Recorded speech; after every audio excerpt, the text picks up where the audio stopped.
बच्चों, अब हम बात करेंगे सौर ऊर्जा पर आधारित विद्युत केंद्र की कि सौर ऊर्जा के द्वारा विद्युत ऊर्जा की निर्मिती किस प्रकार से की जाती है। हम इस बारे में चर्चा करने वाले हैं। देखिए, सूर्य प्रकाश से यानी कि सौर ऊर्जा से जो सूर्य प्रकाश में जो ऊर्जा होती है जिसे सौर ऊर्जा कहा जाता है, सौर ऊर्जा से विद्युत ऊर्जा दो प्रकार से बनाई जा सकती है, जिसमें पहला प्रकार जो होता है उसमें जनित्र का उपयोग नहीं किया जाता है। बिना जनित्र के सीधे सीधे उसे विद्युत ऊर्जा में रूपांतरित किया जा सकता है। किसके द्वारा? सौर विद्युत सेल के द्वारा। यानी सौर विद्युत सेल सीधे सीधे सौर ऊर्जा का रूपांतरण किसमें कर देता है? विद्युत ऊर्जा में कर सकता है। तो ये एक तरीका जो है इसका उपयोग किया जाता है। या दूसरा तरीका या दूसरा प्रकार ये है कि सूर्य की किरणों की जो प्रकाशीय ऊर्जा है उसका रूपांतरण सबसे पहले ऊष्मीय ऊर्जा में किया जाता है। ऊष्मीय ऊर्जा से क्या होता है? ऊष्मीय ऊर्जा से टरबाइन जो है वो घुमाया जाता है। टरबाइन से जनित्र को घुमाया जाता है और जनित्र के घूमने से विद्युत ऊर्जा की निर्मिती होती है। जैसे आप लोगों ने पिछली सभी पद्धतियों में देखा कि किसी ऊर्जा से टरबाइन को घुमाया जा रहा था हर पद्धति में। यहाँ पर ऊष्मीय ऊर्जा से जो सौर ऊर्जा से उत्पन्न हुई ऊष्मीय ऊर्जा है उसके द्वारा टरबाइन घुमाया जाता है। ठीक है, तो इन दो प्रकारों से हम सौर ऊर्जा से विद्युत ऊर्जा की निर्मिती कर सकते हैं। फिर से देख लीजिए, पहले प्रकार में सौर विद्युत सेल का उपयोग होता है जिसके द्वारा सीधे सीधे सौर ऊर्जा का रूपांतरण विद्युत ऊर्जा में कर दिया जाता है। दूसरी पद्धति में क्या किया जाता है? सौर ऊर्जा का रूपांतरण पहले ऊष्मीय ऊर्जा में और फिर ऊष्मीय ऊर्जा से टरबाइन घूमता है और टरबाइन के घूमने से जनित्र घूमता है। जनित्र के घूमने से विद्युत ऊर्जा की निर्मिती होती है। अब हम सबसे पहले प्रकार की तरफ बढ़ेंगे, यानी सौर विद्युत सेल के द्वारा किस तरह से विद्युत ऊर्जा की निर्मिती की जाती है इसके बारे में जानेंगे। सूर्य प्रकाश में जो भी प्रकाशीय ऊर्जा होती है यहाँ पर उसका उपयोग हो रहा है क्या करने में? विद्युत ऊर्जा की निर्मिती करने में। तो ये सीधे सीधे किसके द्वारा कन्वर्शन होता है? यानी प्रकाशीय ऊर्जा का रूपांतरण सीधे सीधे विद्युत ऊर्जा में करने के लिए यहाँ पर किसका इस्तेमाल हो रहा है? सौर विद्युत सेल का। और ये जो प्रक्रिया होती है, प्रक्रिया जिसके अंतर्गत प्रकाशीय ऊर्जा सीधे विद्युत ऊर्जा में रूपांतरित होती है, इस प्रक्रिया को फोटोवोल्टाइक प्रभाव या फोटोवोल्टाइक परिणाम ये कहते हैं। अंग्रेजी में हम इसे फोटोवोल्टाइक इफेक्ट कहते हैं। इस पद्धति में क्या होता है? हमें डीसी करंट प्राप्त होता है। हम हिंदी में कहें तो दिष्ट शक्ति, इस स्वरूप में विद्युत शक्ति उपलब्ध हो पाती है। अल्टरनेट करंट के रूप में, एसी करंट के रूप में हमें यहाँ पर विद्युत शक्ति प्राप्त नहीं होती है। किस रूप में प्राप्त होती है? दिष्ट शक्ति यानी डीसी करंट के रूप में प्राप्त होती है। अब सौर विद्युत सेल बच्चों किससे बना होता है? सौर विद्युत सेल जो है ना वो सिलिकॉन जैसे अर्धवाहक पदार्थ से बना होता है। अर्धवाहक या अर्धचालक क्या होता है? इसमें जैसे आप जानते हैं सुचालक क्या होता है? सुचालक जिसमें विद्युत धारा प्रवाहित होती है। कुचालक में क्या होता है? उनमें से विद्युत धारा का वहन नहीं हो पाता या ऊष्मा का वहन नहीं हो पाता है, तो ऐसे पदार्थों को हम कुचालक कहते हैं। तो अर्धचालक क्या होता है? इसमें पार्शियली वाहकता होती है यानी अर्धवाहकता होती है। ठीक है, तो सौर विद्युत सेल इन्हीं से मिलकर बना होता है। सेमीकंडक्टर से बना होता है। जैसे उदाहरण के लिए सिलिकॉन। सिलिकॉन एक सेमीकंडक्टर तत्व है या अर्धवाहक तत्व है, उससे मिलकर बना होता है सौर विद्युत सेल। यदि 1 वर्ग सेंटीमीटर क्षेत्रफल वाला सिलिकॉन का टुकड़ा लिया जाए जिसके द्वारा विद्युत सेल बनाया गया हो, केवल तत्व नहीं, उस 1 वर्ग सेंटीमीटर क्षेत्रफल वाला सिलिकॉन जिसके द्वारा सौर विद्युत सेल बनाया गया हो और उससे अगर हम विद्युत धारा की उत्पत्ति करते हैं तो हमें कितनी विद्युत धारा प्राप्त होती है?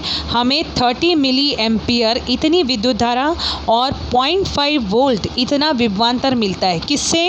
1 वर्ग सेंटीमीटर क्षेत्रफल वाला यदि सिलिकॉन यूज़ हुआ है किसी विद्युत सौर सेल में तो हम उसके द्वारा 30 मिली एम्पियर विद्युत धारा और 0.5 वोल्ट विभवांतर इतना प्राप्त कर सकते हैं। यदि क्षेत्रफल जो है वो होता है 100 वर्ग सेंटीमीटर, पहले लिया 1 वर्ग सेंटीमीटर, यदि सौर सेल का क्षेत्रफल होता है 100 वर्ग सेंटीमीटर, तो ऐसे विद्युत सेल के द्वारा या सौर विद्युत सेल के द्वारा लगभग 3 एम्पियर इतनी विद्युत धारा प्राप्त होती है और 0.5 वोल्ट इतना विभवांतर प्राप्त होता है। 100 वर्ग सेंटीमीटर वाले सौर सेल के द्वारा यहाँ पर 3 एम्पियर इतनी विद्युत धारा और 0.5 वोल्ट इतना विभवांतर प्राप्त होता है, और 1 वर्ग सेंटीमीटर क्षेत्रफल वाले सौर विद्युत सेल से 30 मिली एम्पियर इतनी विद्युत धारा, 0.5 वोल्ट इतना विभवांतर प्राप्त होता है। यदि आप तुलना करेंगे विद्युत धारा की, तो आप देखेंगे विद्युत धारा बढ़ रही है। जब क्षेत्रफल बढ़ाया जा रहा है सौर विद्युत सेल का, तब विद्युत धारा बढ़ रही है, लेकिन विभवांतर जो है वो कांस्टेंट है, यानी विभवांतर में कोई बढ़त यहाँ दिखाई नहीं दे रही है। इसका अर्थ ये हुआ कि सौर विद्युत सेल से प्राप्त होने वाला जो विभवांतर है वो सौर विद्युत सेल के क्षेत्रफल पर निर्भर नहीं होता है। अर्थात क्षेत्रफल बढ़ाने से विभवांतर में बदलाव नहीं होता है, ना तो क्षेत्रफल बढ़ाने से बदलाव आता है ना क्षेत्रफल घटाने से। इसका अर्थ ये हुआ कि सौर विद्युत सेल से प्राप्त होने वाला विभवांतर उसके क्षेत्रफल पर निर्भर नहीं होता है। ठीक है। अब हम बात करेंगे सौर सेलों के संयोजन के बारे में, जिसमें देखिए 2 प्रकार का संयोजन दर्शाया गया है आकृति में। पहले नंबर पे जो संयोजन है वो है सौर सेलों का श्रेणी क्रम संयोजन। 2 सौर सेलों को श्रेणी क्रम में जब जोड़ा जाता है तो उनसे प्राप्त होने वाला विभवांतर दोनों सेलों के विभवांतर के योगफल के बराबर होता है। यानी कि सौर सेलों को जब श्रेणी क्रम में जोड़ा जाता है तो विभवांतर बच्चों बढ़ जाता है। सौर सेलों को श्रेणी क्रम में संयोजित करने पर विभवांतर में बढ़त होती है, यानी कि कुल विभवांतर दोनों सेलों के विभवांतर के योगफल के बराबर होता है। V जो है वो बराबर है V1 प्लस V2 के। लेकिन इस संयोजन से प्राप्त होने वाली जो विद्युत धारा होती है वो यहाँ पर बढ़ती नहीं है। अर्थात यहाँ पर जो विद्युत धारा है, कुल विद्युत धारा, वो एक विद्युत सेल की विद्युत धारा के बराबर होती है। यहाँ दोनों सेलों के विद्युत धारा यहाँ उनका योगफल नहीं होता है। कुल विद्युत धारा जो है वो एक विद्युत सेल के विद्युत धारा के समान ही होती है। यानी कि सौर सेलों को श्रेणी क्रम में संयोजन करने से उनकी विद्युत धारा का योगफल नहीं हो पाता है, लेकिन विभवांतर का योगफल होता है। ऐसा होता है श्रेणी क्रम संयोजन में। अब हम अगले संयोजन की तरफ बढ़ेंगे। सौर सेलों को जब समांतर क्रम में संयोजित करते हैं तो क्या होता है, 2 सौर सेलों को समांतर क्रम में जोड़ने पर क्या होता है, विभवांतर जो प्राप्त होता है वो एक सेल से प्राप्त होने वाले विभवांतर के बराबर ही होता है। अर्थात यहाँ पर विभवांतर में कोई बढ़त नहीं होती है। लेकिन जब विद्युत धारा की बात की जाए तो कुल विद्युत धारा दोनों सेलों से प्राप्त होने वाली विद्युत धारा के योगफल के बराबर होती है। यानी विद्युत धारा यहाँ पर जुड़ जाती है। I1 प्लस I2 दोनों के योगफल के बराबर होगी विद्युत धारा, लेकिन विभवांतर जो प्राप्त होता है वो एक ही सेल के विभवांतर के बराबर होता है। अर्थात समांतर क्रम में जब सौर सेलों को जोड़ा जाता है तो विभवांतर का योगफल नहीं होता है, लेकिन विद्युत धारा का योगफल होता है। अब हम बात करेंगे सौर पैनल की, जिसे अंग्रेजी में सोलार पैनल भी कहा जाता है। यहाँ पर एक सौर विद्युत सेल नहीं, कई सारे सौर विद्युत सेलों को श्रेणी क्रम और समांतर क्रम में संयोजित किया जाता है, जिससे सोलार पैनल बनता है। क्या बनता है, सोलार पैनल। और सोलार पैनल मतलब बच्चों सौर सेल जो हैं उनको श्रेणी क्रम और समांतर क्रम में संयोजित करने पर हम अपेक्षित जो भी विद्युत धारा है या अपेक्षित विभवांतर है वो प्राप्त कर सकते हैं। क्योंकि हमें पता है श्रेणी क्रम संयोजन में क्या होता है कि जो वोल्टेज है यानी जो विभवांतर होता है वो बढ़ जाता है, लेकिन विद्युत धारा जो प्राप्त होती है वो एक ही सौर सेल के बराबर प्राप्त होती है। समांतर क्रम संयोजन में क्या होता है, समांतर क्रम संयोजन में विभवांतर का योगफल नहीं होता है लेकिन विद्युत धारा का योगफल होता है। तो ये प्रॉपर्टीज़ जानते हुए हम जो भी अपेक्षित विद्युत धारा या विभवांतर है वो प्राप्त कर सकते हैं। ये तो हो गई सौर पैनल की बात। अब आपके सामने जो आकृति दिखाई दे रही है जिसमें सबसे पहले नंबर पर आपको जो आकृति यहाँ दिख रही है ये सौर सेल है, और यहाँ दूसरी आकृति में पैनल बनाया गया है। इसमें सौर सेलों को श्रेणी क्रम में संयोजित किया गया है। सौर पैनल जो है इसमें कई सारे सौर सेलों को जब श्रेणी क्रम में संयोजित किया जाता है तो सौर पैनल बनता है। जब पैनल्स को यानी कई सारे पैनल्स को श्रेणी क्रम में संयोजित किया जाता है तब क्या तैयार होता है, स्ट्रिंग तैयार होता है, यानी इस आकृति को हम स्ट्रिंग कहते हैं। अब यहाँ पर जब भी कई स्ट्रिंग ले लिए जाएं, जैसे ये एक स्ट्रिंग हुई और ये जो नीचे की तरफ दिखाई दे रही है ये दूसरी स्ट्रिंग है, तो इन दोनों स्ट्रिंग को समांतर क्रम में जब संयोजित किया गया है तब जिसकी निर्मित होती है उसे हम कहते हैं एरे, सोलार एरे।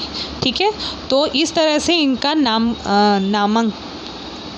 कहने को कह सकते हैं नामकरण किया जाता है कि ये हुआ सौर सेल, ये हुआ पैनल, ये हुआ स्ट्रिंग और ये हुआ एरे। ठीक है, तो ये हमने देखे। अब आगे बढ़ते हैं।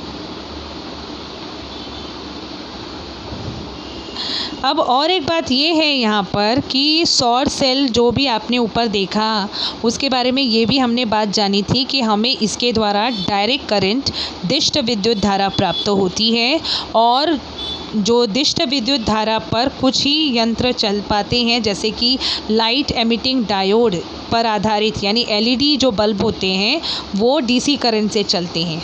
उस जगह पर ये ऊर्जा सीधे सीधे उपयोग में लाई जा सकती है एलईडी लैंप्स में, एलईडी बल्ब में, लेकिन जो अन्य घरेलू उपकरण जो कार्य करते हैं या औद्योगिक क्षेत्र होते हैं वहाँ पर अल्टरनेट करंट यानी एसी करंट का उपयोग होता है। उसे हिंदी में हम प्रत्यावर्ती विद्युत शक्ति कहते हैं। तो प्रत्यावर्ती विद्युत शक्ति के स्वरूप में एसी करंट के रूप में हमें यहाँ पर ज़रूरी है विद्युत शक्ति प्राप्त हो, तो इसके लिए क्या किया जाता है, इन्वर्टर का उपयोग किया जाता है। तो डीसी करंट यानी दिष्ट विद्युत धारा से प्रत्यावर्ती विद्युत धारा में कन्वर्ट करने के लिए किसका उपयोग होता है, इन्वर्टर का उपयोग होता है। ठीक है, अब ट्रांसफार्मर नाम का एक कॉन्सेप्ट है। ट्रांसफार्मर से क्या होता है, इन्वर्टर से तो हमने डीसी करंट को एसी करंट में कन्वर्ट किया। ठीक है, और ट्रांसफार्मर नाम का जो एक यंत्र होता है इसकी सहायता से विद्युत शक्ति जितने विभवांतर में ज़रूरत है और विद्युत धारा जितनी क्वांटिटी में ज़रूरत है उस हिसाब से ट्रांसफार्मर की सहायता से हम उतनी शक्ति की विद्युत धारा जो है वो जनरेट कर सकते हैं और ज़रूरत के अनुसार विद्युत वितरण जाल में उसका वितरण भी कर सकते हैं। ठीक है, तो ये कार्य कौन करता है, ट्रांसफार्मर। आवश्यक जितना विभवांतर है और आवश्यकता अनुसार जितनी विद्युत धारा है उसको उपलब्ध करने का काम कौन करता है, ट्रांसफार्मर। और इन्वर्टर क्या काम करता है, डीसी करंट से एसी करंट में कन्वर्ट करने का काम करता है, यानी कि हिंदी में कहे तो दिष्ट विद्युत शक्ति को प्रत्यावर्ती विद्युत शक्ति में रूपांतरित करने का काम इन्वर्टर करता है। अब हम आगे बढ़ेंगे सौर ऊष्मीय विद्युत केंद्र की। याद होगा आपको, हमने शुरू में ही देखा था कि सौर ऊर्जा से विद्युत ऊर्जा निर्मित करने के दो प्रकार होते हैं। पहला प्रकार सौर सेल द्वारा सीधा सौर ऊर्जा को विद्युत ऊर्जा में रूपांतरित किया जा सकता है, और दूसरा प्रकार है कि सौर ऊर्जा से ऊष्मीय ऊर्जा में रूपांतरित करना और ऊष्मीय ऊर्जा से फिर विद्युत ऊर्जा में उसे रूपांतरित करना। ये कार्य से भी हम इस तरह के प्रकार से भी हम विद्युत ऊर्जा की निर्मित कर सकते हैं। तो यहाँ पर किया क्या जाता है कि सूर्य प्रकाश को एकत्रित करने के लिए परावर्तक का उपयोग किया जाता है। उसके बाद जो भी सूर्य प्रकाश है उसकी ऊर्जा को अवशोषित करने के लिए अवशोषक का उपयोग किया जाता है। बाद में अवशोषक के द्वारा जब सूर्य प्रकाश की ऊर्जा अवशोषित कर ली जाती है, उसके बाद वाष्प बनता है जिससे टरबाइन को घुमाया जाता है, और टरबाइन के घूमने से विद्युत जनित्र घूमता है और अंत में विद्युत ऊर्जा की निर्मित होती है। अब ये किस तरह से कार्य संपन्न हो पाता है, ये देखिए यहाँ पर एक डायग्राम जो आपको दिखाई दे रहा है। ये जो आपको जो शील्ड दिखाई दे रही है, इसे हम हिंदी में कहते हैं परावर्तक। क्या कहते हैं? परावर्तक। यहाँ पर सौर ऊर्जा जो होती है ये यहाँ फॉल हो रही है, और इस सौर ऊर्जा को अवशोषक तक पहुंचाने का काम कौन कर रहा है? परावर्तक कर रहा है। कहने का मतलब है कि सौर ऊर्जा को अवशोषक पर केंद्रित करने का कार्य कौन कर रहा है? परावर्तक। ठीक है। अब परावर्तक यहाँ पर अवशोषक के रूप में कौन काम कर रहा है? पानी। ये जो नली यहाँ से आपको दिखाई दे रही है नली, इस नली में से पानी गुजर रहा है। ठीक है। अब पानी क्या होता है? पानी जो है वो सूर्य की प्रकाशीय ऊर्जा से गर्म होता है और वाष्प में रूपांतरित होता है, और फिर इसी वाष्प का उपयोग आगे टरबाइन की पातों को घुमाने में होता है। तो ये आपको समझ में आ गया होगा कि किस तरह से यहाँ पर वाष्प बन रही है। ठीक है। ये आपने समझा कि वाष्प किस प्रकार बन रही है। अब यहाँ पे देखिए, यही जो वाष्प है ये आगे चलकर कहाँ पहुँचाई जा रही है? टरबाइन तक, और टरबाइन से जनित्र तक। ठीक है। तो जनित्र घूमेगा तो उसके घूमने से विद्युत ऊर्जा की निर्मित होगी। अब जो पानी होता है जिसका उपयोग हो चुका है वाष्प के रूप में, और जो भी बची हुई जो वाष्प है, ठंडी वाष्प है, उसे वापस कूलिंग टावर पहले संगणक तक लेकर जाया जाता है। संगणक यानी कि वाष्प को फिर से पानी में रूपांतरित करता है संगणक, और पानी में रूपांतरित होने के बाद उस पानी को कूल किया जाता है, ठंडा किया जाता है कूलिंग टावर में।